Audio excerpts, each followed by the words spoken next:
What's going on, everybody, and welcome to the first official episode of the We Fought Back series, where today I will be discussing the Santo Domingo Slave Revolt of 1521. It is often credited as the first, or at the very least the earliest, or one of the earliest slave revolts in America. The 1521 Santo Domingo Slave Revolt in the Spanish colony of Santo Domingo on the island of Hispaniola took place around the time of Christmas festivities in 1521. It is the earliest recorded slave rebellion in the Americas.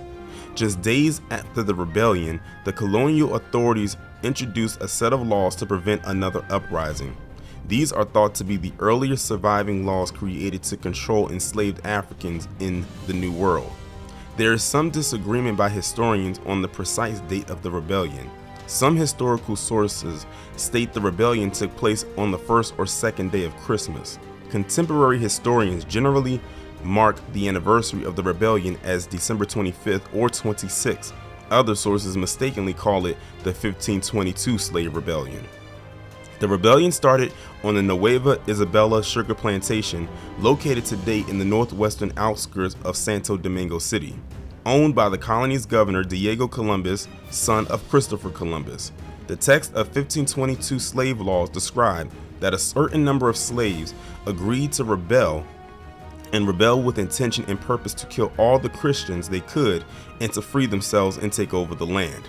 The historical documents present the uprising as well-planned and coordinated action. Local oral tradition says that the rebellion was led by Maria Alofa and Gonzalo Mandinga, a romantic couple, both Muslims, from the Wolof nation. On January 6 of 1522, Day of the Three Kings, also known as Epiphany, just days after the uprising, the governor of Santo Domingo introduced strict laws designed to prevent the black enslaved from uprising again. These are thought to be some of the earliest laws created to control enslaved Africans in the New World.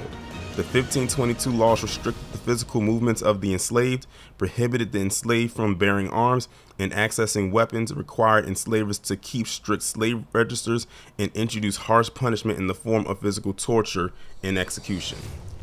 The revolt was violently put down by Spanish colonizers, and 11 days later, the governor issued a new set of repressive laws regulating blacks and slaves designed to prevent future rebellions. In the Santo Domingo Slave Revolt of 1521 and the slave laws of 1522, black slavery and black resistance in the early colonial Americas, Anthony Stevens Acevedo writes, "The life and death of confrontation between the Spanish cavalry and the black rebels did not last long. Equipped with superior weapons, the Spaniards crushed the black rebels who had managed to arm themselves with objects that they had converted into impromptu weapons as they waited and planned the right moment to launch the attack and break free. The death of the rebels strengthened the reign of social order in La Española based on inequality, on the accumulation of wealth in the hands of a few at the expense of the majority. That social order still remains in place today.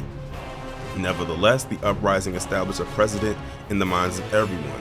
To keep the system in place, Spanish colonial authorities acted quickly, and in about 10 days later, in 1522, they sanctioned a tough set of laws specifically devoted to limiting the rights of black peoples in La Española, whether enslaved or not. These were punitive laws whose goals were to control and prevent similar insurrections from ever happening again. The 1522 laws are the oldest surviving set of Spanish legislation issued to regulate and punish black people who violated the social norms in La Española. The laws also imposed punishment to those who helped enslaved blacks to escape, whether whites or otherwise. The ideological component of the slavery society was put into practice in La Española to control, to varying degrees, everyone everywhere. Equally significant is the fact that the 1522 laws preceded for a long time all subsequent black codes destined as subjecting generations of millions of black men and women that would be held in bondage throughout history in the entire continent, including in the United States. Although the rebellion failed, memory of it encouraged future rebellions, which represented an ongoing challenge to Spanish rule in the Caribbean until slavery was abolished in the 19th century. That is going to conclude the official first episode of the We Fought Back series, the Santo Domingo Slave Revolt of 1521. Be sure to stay tuned for next Wednesday when I will bring you episode 2 of the We Fought Back series. Stay safe and be one.